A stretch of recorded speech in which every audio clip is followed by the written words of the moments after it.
تو کسی بھی غیر مسلم کی کوئی نیکی اللہ تعالیٰ فرما رہا ہے میں قبول نہیں کروں. وہ فی الآخرۃ من، دنیا میں صلہ دے گا. نمتعہم قلیلا، دنیا میں ہم ان کو صلہ دیں گے. اس لیے کہا وہو فی الآخرۃ من الخاسرین، آخرت میں ہم ان کو ناکام کر دیں گے، وہ خسارے میں. دنیا میں اپنی نیکی کا کچھ صلہ وہ پائیں گے. قل تمتعوا، خود اللہ بھی کہہ رہا ہے نفع اٹھا لو میں دے رہا ہوں. لیکن موت کے بعد اولئک الذین، یہ وہ لوگ ہیں جنہوں نے دنیا میں اپنے آپ کو سمجھا کہ ہم تو بہت اچھے کر رہے تھے. حبطت اعمالہم، لیکن ان کے اعمال ضائع ہو گئے اور اللہ تعالیٰ نے ان کی کوئی قیمت نہ لگائی. یہ ایک قانون ہو. دوسرا قانون، جو دین پہ چلنے والے ہیں ان کے ساتھ کیا ہوگا؟ اگر وہ پورے دین پر چل رہے ہیں تو پھر قرآن خوشخبری دیتا ہے انتم الاعلون، تم سب سے بلند رہو گے، تم سب سے عزت والے ہوگے. ان کنتم مؤمنین، اگر یہ دین پر چلنے والے ہوں گے پورے تو پھر کیا ہوگا؟ لفتحنا علیہم برکات من السماء والارض، زمین آسمان کی برکتوں کے دروازے تمہارے لیے اللہ تعالیٰ کھول دے گا. صرف دنیا میں اللہ کیا کرے گا اس کو میں آپ کو بتا رہا ہوں جو اللہ نے قرآن میں وعدے کیے ہیں. اگر تم پر کوئی دشمن چڑھ آتا ہے تو وَكَانَ حَقًّا عَلَيْنَا نَصْرُ الْمُؤْمِنِينَ، پھر میرے ذمے ہے میں تمہاری مدد کروں. اور اگر اللہ تمہاری مدد کرے تو پھر کیا ہوگا؟ پھر وَلَن تُغْنِيَ عَنْكُمْ فِئْتُكُمْ شَيْئًا وَلَوْ كَثُرَتْ وَأَنَّ اللَّهَ مَعَ الْمُؤْمِنِينَ، پھر ساری دنیا تم پہ چڑھائی کر دے اور اللہ تمہارے ساتھ ہو تو پھر تمہارا کوئی کچھ نہیں بگاڑ سکتا. اللہ کے محبوب کا فرمان ہے، مسلم شریف کی روایت ہے، صحیح ساری کتابوں میں ہے، لن یغلب 12,000 من قلت، 12,000 اگر مسلمانوں کی تعداد ہو پوری دنیا میں، صرف 12,000 اور باقی ساری دنیا کا باطل ایک طرف ہو، تو انہیں اس وجہ سے شکست نہ ہوگی کہ یہ تھوڑے تھے، اس وجہ سے شکست نہیں ہوگی. اگر 12,000 کو شکست ہوئی ہے 12 لاکھ کے مقابلے میں یا 12 کروڑ کے مقابلے میں، تو شکست کی وجہ اللہ تعالیٰ کا نبی فرما رہا ہے کمی نہیں ہے، شکست کی وجہ ان کا اللہ سے تعلق کا ٹوٹنا یا ان کے اندر گناہوں کا پایا جانا، ورنہ 12,000 مسلمان ساری دنیا کے لیے کافی ہیں.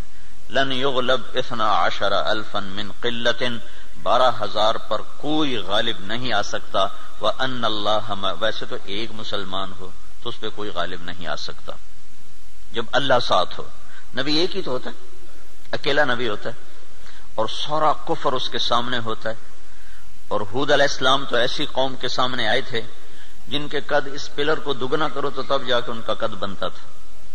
اتنے قد آور قوم تھی کہ 30 40 ہاتھ، یعنی کوئی 60 فٹ ان کا قد بنتا تھا. اور ان کے مقابلے میں اللہ نے لشکر کی وجہ ایک بھیجا، صرف ہود. وَإِلَىٰ عَادٍ أَخَاهُمْ هُودًا، ہم نے عاد کی طرف ہود کو بھیجا تو سارے مل گئے، لیکن ہود علیہ السلام کو ہاتھ نہیں لگا سکتے، ایک ہی کافی ہوتا ہے. لیکن یہ اسباب کی دنیا ہے، اسباب کی دنیا ہے، تو یہاں بطور سبب یہ معجزات کا جہان نہیں، نبیوں کا معاملہ اور ہوتا ہے اور امت کا معاملہ اور ہوتا ہے. نبیوں کے ساتھ اللہ تعالیٰ کا نظام خصوصی چلتا ہے اور عام انسانوں کے ساتھ اللہ تعالیٰ کا نظام عمومی چلتا ہے. ہمیں مکڑی کے جالے سے اللہ نہیں چھپائے گا. کافر پہنچ گئے اور سامنے کھڑے ہوئے ہیں، اور وہ جب آپ ہجرت کی رات نکلے 27 صفر نبوت کے 14ویں سال رات کو نکلے اور جا کر غار ثور میں چھپے، تو کھوجی پاؤں کو دیکھتے دیکھتے غار پر پہنچ گیا لوگوں کو لے کر کے یہاں پاؤں کا نشان ہے. لیکن اس کے پہنچنے سے پہلے اللہ نے ایک بیل اٹھائی، اس بیل میں مکڑیوں کو بھیجا، مکڑیوں نے جالا تن دیا اور ایک کبوتری نے انڈے دے دیے. جتنی دیر میں یہ لوگ پہنچے اتنی دیر میں یہ کام ہو چکا تھا. اب آگے کھوجی کہنے لگا پاؤں کا نشان یہاں تک، تو ابی بن خلف کہنے لگا یہ جالا تو محمد کی پیدائش سے بھی پہلے کا ہے، تو ہمیں کہاں لے کر آ گیا. اور دوسرا پھر آپ سامنے ہیں، یہ نہیں کہ کوئی چھپے میں غار ثور کو ٹیڑھا میں سیدھا ایسے چوڑا سا دہانا ہے اور اس کے سامنے بیٹھا ہوا آدمی نظر آتا ہے. یہ اللہ کا خصوصی نظام ہے، یہ عام انسانوں کے ساتھ نہیں چلتا. اس لیے اللہ کے نبی نے سبب کی دنیا کے لیے فرمایا کہ 12,000 اگر مسلمان ہوں تو انہیں کمی کی وجہ سے شکست نہیں ہو سکتی۔ اسکندریہ بڑا مضبوط شہر تھا مصر کا، اس کو فتح ہونے میں دیر ہو گئی اور مسلمانوں کا لشکر تھا 4,000 کا۔ تو حضرت عمرو بن عاص رضی اللہ تعالیٰ عنہ نے عمر رضی اللہ تعالیٰ عنہ کو خط لکھا کہ یہاں بہت بڑا لشکر ہے اور میں 4,000 کے ساتھ ان کا مقابلہ نہیں کر سکتا، اب میری مدد کے لیے فوج روانہ کرو۔ تو عمر رضی اللہ تعالیٰ عنہ نے 4,000 اور بھیج دیے، 4,000، اور ان 4,000 کے ساتھ 4 آدمی ہیں، ایک زبیر بن عوام اور ایک مقداد بن اسود، یہ مہاجرین میں سے، اور عبادہ بن صامت اور مسلمہ بن مخلد، یہ انصار میں سے، 2 مدینے کے 2 مکہ کے، ان 4 کو ان کے ساتھ، تو یہ 4,000 جمع 4۔ تو عمر رضی اللہ تعالیٰ عنہ نے عمرو بن عاص رضی اللہ تعالیٰ عنہ کو خط لکھا کہ میں تیرے مدد کے لیے 4,000 آدمی بھیج رہا ہوں، ان کے ساتھ 4 آدمی اور ہیں، ان میں ہر آدمی 1,000 کے برابر ہے، 1,000 کے برابر ہے، لہذا میں 4,000 نہیں، میں 8,000 تیری مدد کے لیے بھیج رہا ہوں، اور تم پہلے سے 4,000 ہو تو تم 12,000 ہو گئے، تو 12,000 کو کمی کی وجہ سے کوئی شکست نہیں دے سکتا۔ تم جب میرا یہ لشکر پہنچے تو تم سارے مسلمانوں کو آخرت کی ترغیب دو اور اللہ کا نام لے کر قدم بڑھاؤ، اللہ تمہیں فتح عطا فرمائے گا۔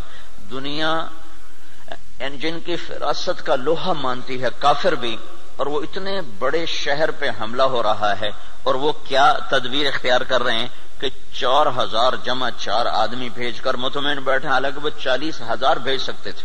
عمر رضی اللہ عنہ اس وقت اس سطح پر تھے کہ 40,000 بھیج سکتے تھے، 4,000 جمع 4۔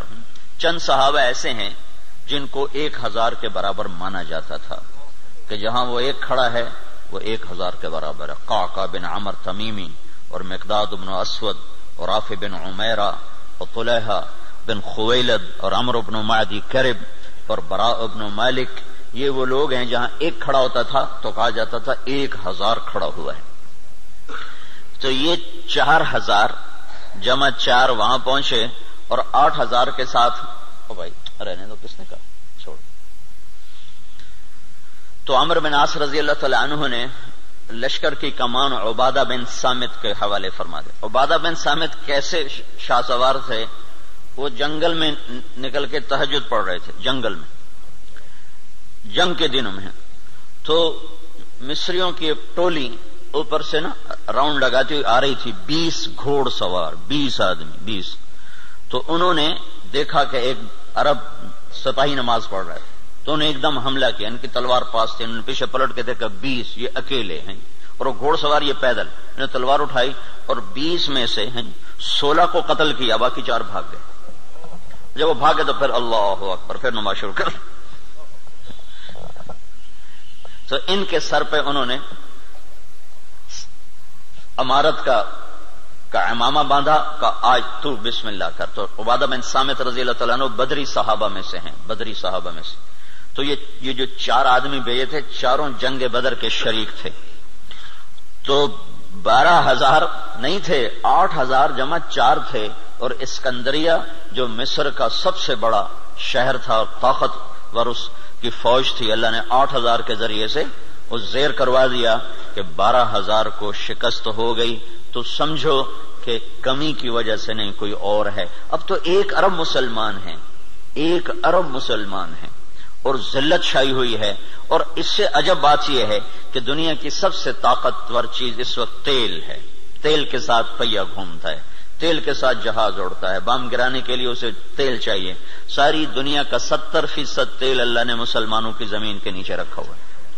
دنیا میں جتنا تیل ڈھونڈا جا چکا ہے اس کا 70% اللہ تعالیٰ نے عربوں کو دے دیا ہے، مسلمانوں کو دے دیا ہے۔ ٹوٹل 30% ساری دنیا میں اور 70% مسلمانوں کی زمین میں، اور پھر ذلت۔ تو میں یہ بتا رہا تھا کہ اگر ہم پورے مسلمان ہیں تو پھر اللہ کا قانون کیا ہے؟ انتم الاعلون ان کنتم مؤمنین، تم سے اونچا کوئی جا نہیں سکتا۔ وَلِلَّهِ الْعِزَّةُ وَلِرَسُولِهِ وَلِلْمُؤْمِنِينَ، عزت صرف تمہیں ملے گی، کافر کو ذلت ملے گی۔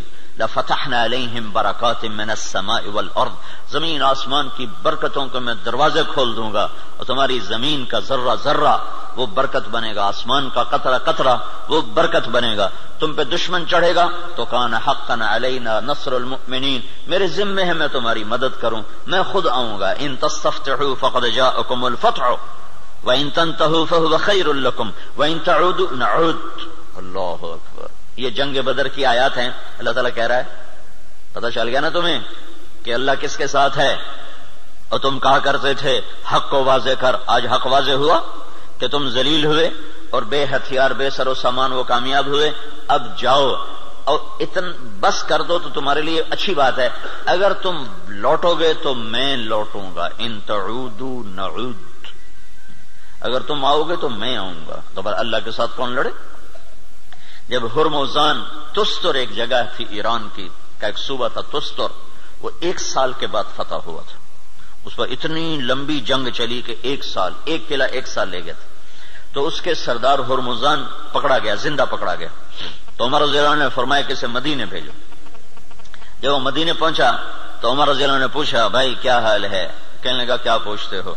جب ہمارا تمہارا مقابلہ تھا تو ہم تمہیں اپنے جوتے کی نوک پہ نہیں لکھتے تھے، جب تم نے اللہ کو ہمارے سامنے کھڑا کر دیا تو اب اللہ سے کون لڑے؟ یہ ایک مجوسی ایرانی سردار کی بات تھی، جب اللہ کو سامنے کھڑا کر دیا تو اب اللہ سے کون لڑے؟ پھر وہ ایمان لایا، کلمہ پڑھا، حضرت عمر کے بڑے اچھے ساتھیوں میں وہ شمار ہوتے رہے رحمت اللہ علیہ۔ تو اگر پورا دین ہے تو پھر اللہ یہ قانون بتا رہا ہے، اگر ادھورا دین ہے پھر کیا ہوگا؟ پھر وہی ہوگا جو ہو رہا ہے، لیکن میں قرآن سے بھی بتاؤں گا کہ کیا ہوگا۔ ہوگا تو وہی جو ہم دیکھ رہے ہیں، لیکن اللہ کا قرآن بھی اس کی طرف نشاندہی کرتا ہے، بتلاتا ہے کہ اگر تم ادھورے چلو گے، پورے نہیں چلو گے۔ دیکھو نا 33 نمبر لے کر بھی تو آدمی پاس ہوتا ہے، لیکن کوئی اس کو جاب دیتا ہے، کوئی نوکری دیتا ہے۔ کہا جی کون سے ڈویژن ہے؟ کہا جی 3rd ڈویژن کا، جا جتی چاہتے ہونے نکل جائے۔ 1st ڈویژن والے کو لوگ دیکھتے ہیں کہ ہاں بھائی کتنے نمبر لیے تھے آپ نے، کتنا ایکسپیرینس ہے آپ کا؟ تو ہم 33 نمبر والے مسلمان ہیں، تو اللہ سے ہم مانگتے ہیں 100 نمبر والا معاملہ۔ تو اب اللہ تعالیٰ کا قرآن بتاتا ہے، کیا کہتا ہے؟ وَلَنُذِيقَنَّهُمْ مِنَ الْعَذَابِ الْأَدْنَى دُونَ الْعَذَابِ الْأَكْبَرِ لَعَلَّهُمْ يَرْجِعُونَ۔ جب تم ادھورے چلو گے نا، کبھی نماز پڑھی کبھی چھوڑ دی، کبھی روزہ رکھا کبھی چھوڑ دیا، کبھی حلال کھایا کبھی حرام کھایا، کبھی جھوٹ بولا کبھی سچ بولا، کبھی سود پہ چلے کبھی حلال پہ چلے، جب تم یہ سارا گڑبڑ کر دو گے تو پھر میں کیا کروں گا؟ وَلَنُذِيقَنَّهُمْ مِنَ الْعَذَابِ الْأَدْنَى، میں تمہیں چھوٹے چھوٹے عذاب دوں گا، دون العذاب الاکبر، بڑا عذاب نہیں دوں گا۔ بڑا عذاب کیا ہے؟ قرآن کی دوسری آیت فَيُعَذِّبُهُ اللَّهُ الْعَذَابَ الْأَكْبَرَ يَصْلَى النَّارَ الْكُبْرَى، جہنم کی آگ، دوزخ کی آگ، یہ بڑا عذاب ہے اور یہ خوفناک عذاب ہے۔ اس سے توبہ اوہو انہا لظا، بھڑکتی ہے، نزاعۃ للشوا، کھال کھینچ دیتی ہے۔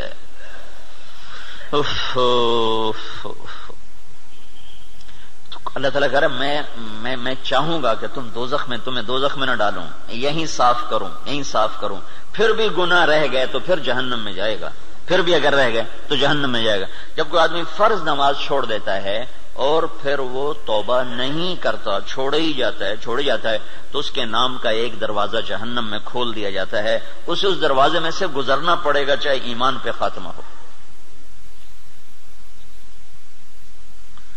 اللہ تعالیٰ کے نبی جب معراج پر گئے تو ایک جگہ دیکھا لوگ الٹے لٹکے ہوئے نا، تو ان کو نیچے سے آگ جلا رہی، ان کے پاؤں بندھے ہوئے رسے سے اور ان کو نیچے آگ جلا رہی۔ تو آپ نے پوچھا یہ کون لوگ ہیں؟ کہا جو روزہ نہیں رکھتے تھے۔ تو روزہ نہ رکھنا یہ تو مسلمان کے لیے، کافر سے تو روزہ مطلوب نہیں۔ ایک جگہ آپ نے دیکھا ایک آدمی لیٹا ہوا ہے تو ایک فرشتے کا ہاتھ میں پتھر ہے بہت بڑا، اس کے سر کے اوپر مارتا ہے، اس کا سر کیما ہو جاتا ہے، پتھر دور جا گرتا ہے، وہ پتھر اٹھانے جاتا ہے، واپس آنے تک اس کا سر ٹھیک ہو جاتا ہے، وہ پھر اس کے سر پہ پتھر مارتا، وہ پھر کیما ہو جاتا ہے۔ تو آپ نے پوچھا یہ کون ہے؟ کہ یہ وہ جو عشاء کی نماز پڑھے بغیر سو جاتا تھا۔ جو عشاء پڑھے بغیر، اور لاکھوں کروڑوں مسلمان ایک نماز بھی نہیں پڑھتے، عشاء کی کیا بات ہے، ایک بھی نہیں پڑھتے.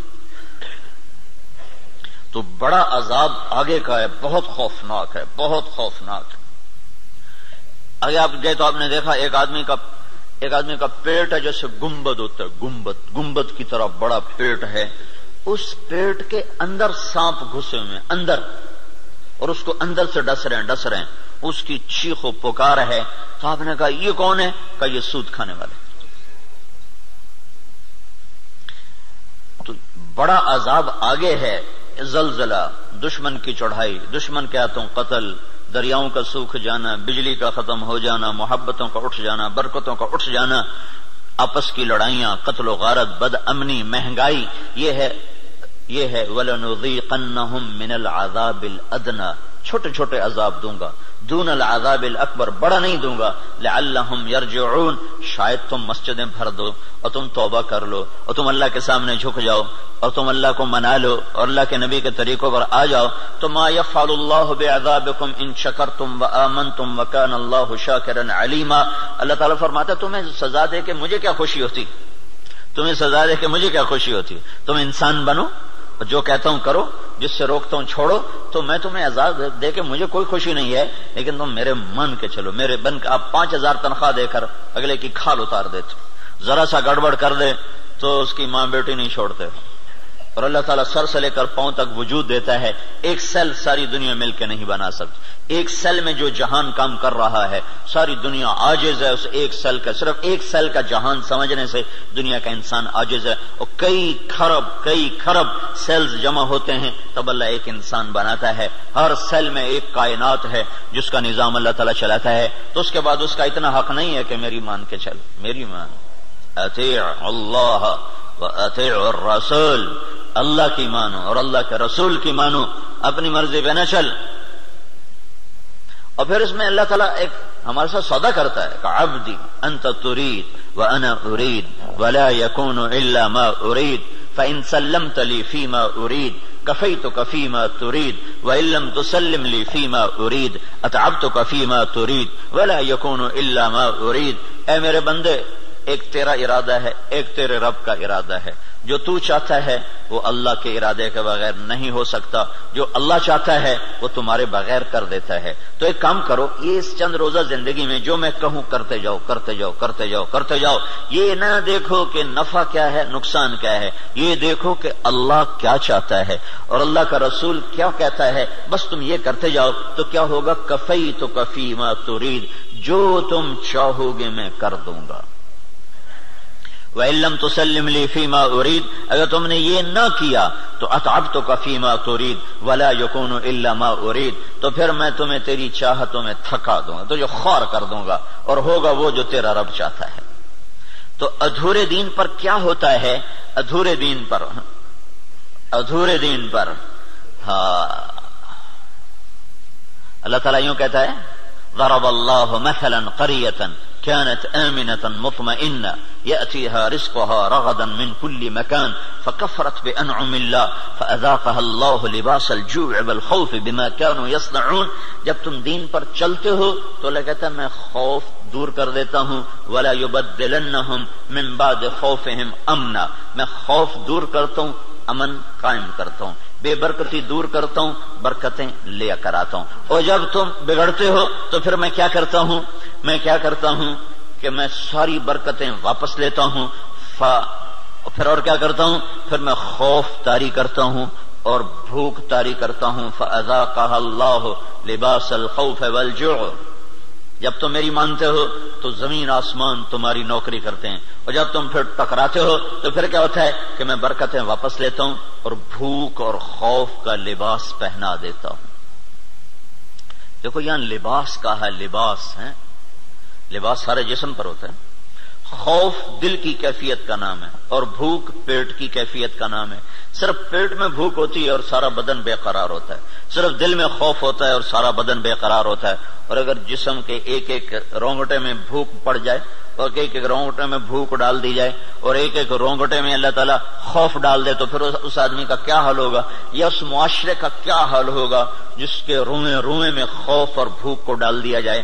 تو یہ اللہ تعالیٰ چھوٹے عذاب کی نشاندہی کر رہا ہے اپنی کتاب میں، اپنے قرآن میں، کہ جب تم نافرمانیاں کرتے ہو تو ظہر الفساد فی البر والبحر، زمین و آسمان میں، بر خشکی اور تری میں، کبھی سمندروں میں موجیں اٹھتی ہیں، کبھی زمین کی برکتیں گم ہو جاتی ہیں، کبھی زمین کپ کپاتی ہے، کبھی پہاڑ لرز جاتے ہیں، کبھی آسمان بے موسم بارشوں پہ اتر آتا ہے، کبھی ہوائیں پاگل ہو جاتی ہیں، کبھی محبتیں مٹ جاتی ہیں۔ یہ کیوں ہوتا ہے؟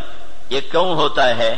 جب تم بما کسبت ایدی الناس، یہ تمہارے اپنے ہاتھوں کی کمائی سے ہوتا ہے، تمہارے اللہ کا نہ ارادہ نہیں، تمہارے اپنے ہاتھوں سے ہوا ہے۔ بما کسبت ایدی الناس، یہ تمہارے اپنے ہاتھوں کی وجہ سے ہے۔ لیذیقہم بعد الذی عملوا، اللہ کہہ رہا ہے یہ تمہارے پوری سزا نہیں ہے، چھوٹی سزا، تھوڑی سزا، تھوڑی سزا کہ تم اللہ کی طرف رجوع کرو۔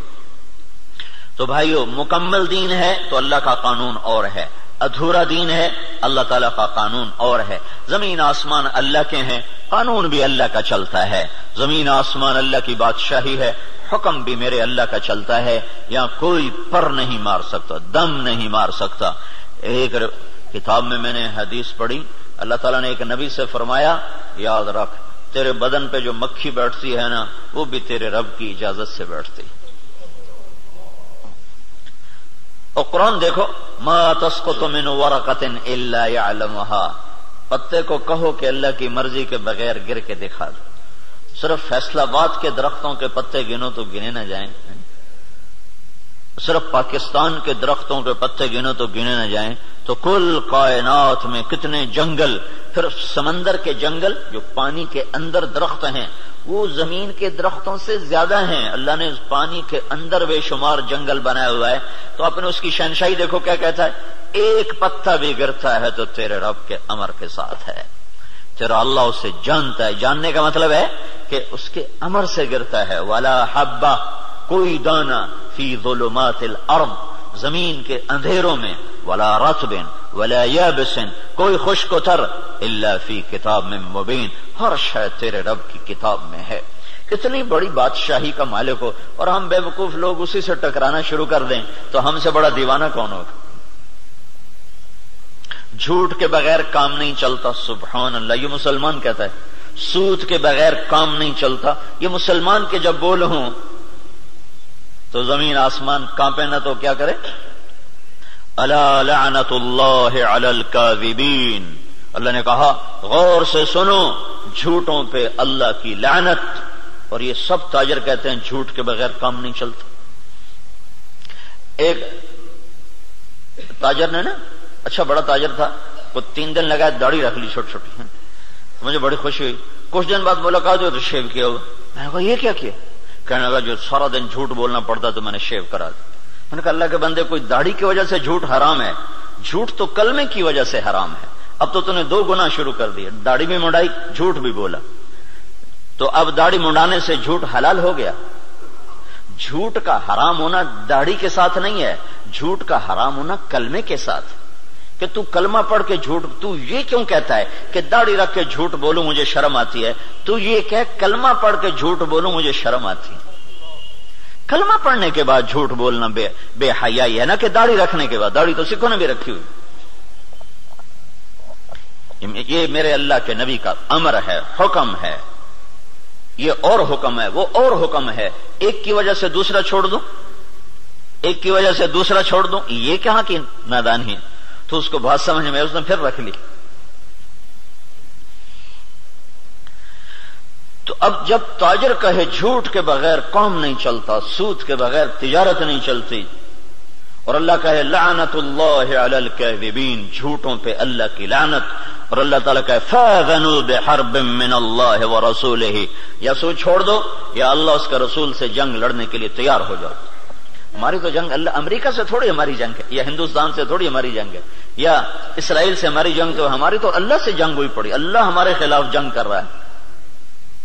اصل تو مقابل میں اللہ آیا ہوا ہے، اللہ اس کا رسول آیا ہوا ہے۔ صرف اللہ اکیلا نہیں ہے، یعنی ایسا اعلان اللہ نے کسی جگہ کیا ہی نہیں. تو کتنی بے غیرتی ہے کفر. دنیا کا سب سے بڑا گناہ ہے کفر. دنیا کا سب سے بڑا جرم ہے شرک اور کفر، کہ شہنشاہ اعظم خلاق علیم کو نہ ماننا، یا ماننا تو اس کا شریک ماننا. اللہ تعالیٰ نے اس کے لیے نہیں کہا کہ میں تیرے خلاف لڑائی کروں گا. ان کو دھمکیاں دیں جہنم میں ڈالوں گا، آگ میں ڈال دوں گا، تباہ کر دوں گا. لیکن سود کھانے والا 5 وقت کا نمازی بھی ہے تو اللہ کہتا تیار ہو جا، تیری میری جنگ ہے. اور صرف میری نہیں، میرا رسول بھی تیرے ساتھ جنگ کرے گا. میں بھی کروں گا، میرا رسول بھی کرے گا. تو بڑا جگر ہے لوگوں کا جو اتنے بڑے اعلان کے بعد کہیں جی سود کے بغیر تو پھر کام نہیں چلتا.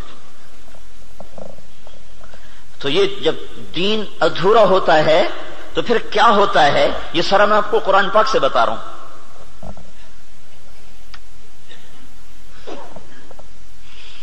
ہائے ہائے میرے بھائیو، اگر اللہ کے رسول کی ہمیں پشت پناہی نہ ہوتی تو اللہ کی قسم ہم بندر خنزیر بن چکے ہوتے. دعا دو اس مدینے والے کو جو اتنا رویا ہے. کوئی نبی اتنا نہیں رویا کہ اللہ کو جبریل بھیجنا پڑے کہ بس کر اتنا نہ رو. کوئی نبی اتنا نہیں رویا ہے.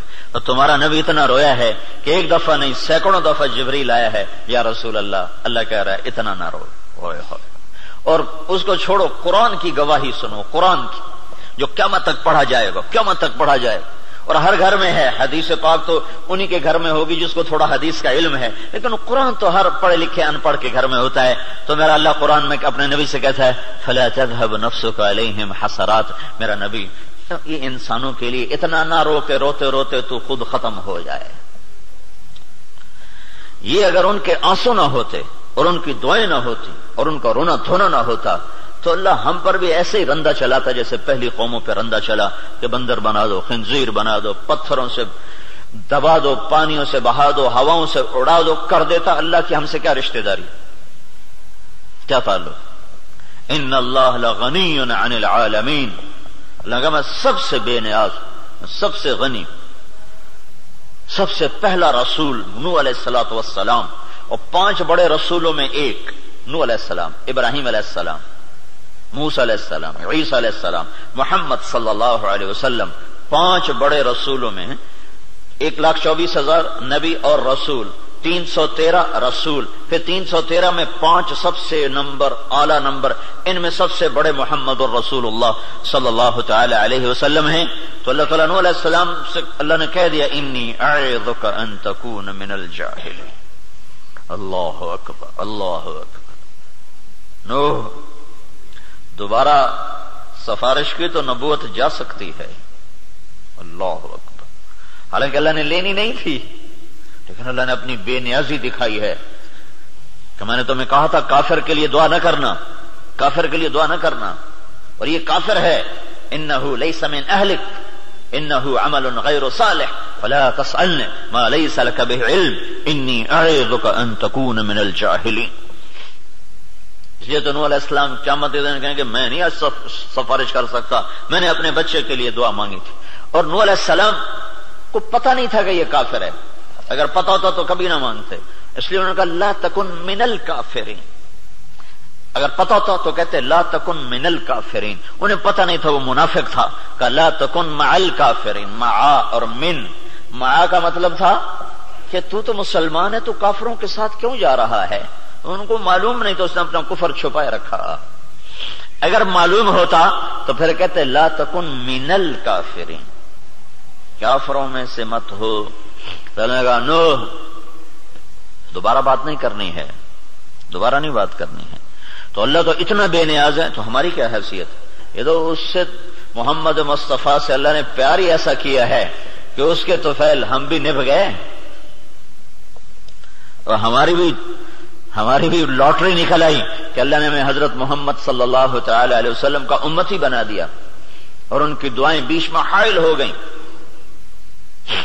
یا رب امتی امتی، یا رب امتی امتی، کہ آخر ایک رات آپ رو رہے ہیں اور کہہ رہے ہیں یا اللہ، ابراہیم علیہ السلام نے کہا تھا